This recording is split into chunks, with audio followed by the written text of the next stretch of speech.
You know, when I grew up, we ate fish on Friday. I didn't like fish.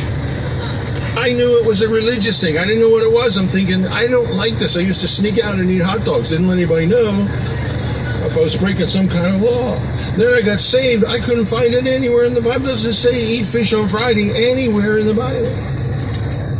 Aren't you glad? Now don't get me wrong, I like halibut on Wednesday and some barbecued salmon on Thursday. I mean, I want to eat fish when I want to eat fish. I don't eat fish because nobody will give me meat.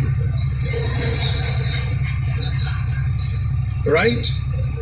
Tradition can be something, Damien Kyle, I was listening to Damien. Damien's a great friend. We talk pretty regular.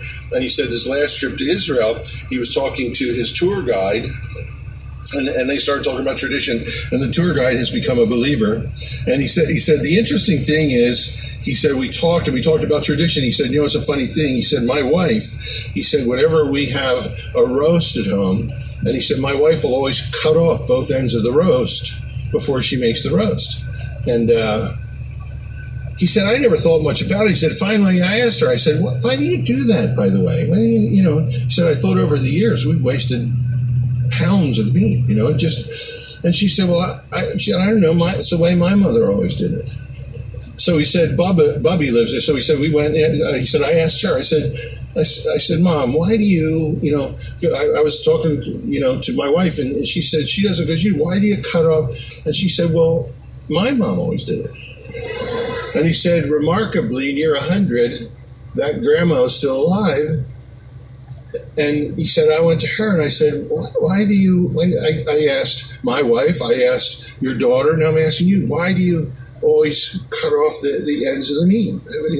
And she said, because that's the only way it fits in the pan that I have.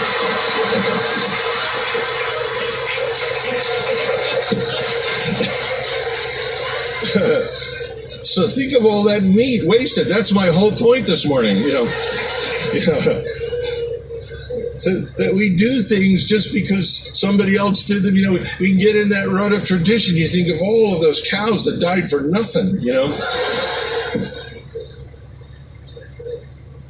How many times in the church are things just handed down and handed down and handed down? And it comes to the point where we don't ask, and if we're biblically illiterate, we don't examine, we don't think, we're not growing in grace and in the knowledge of the Lord Jesus Christ. Here is this letter, for you guys.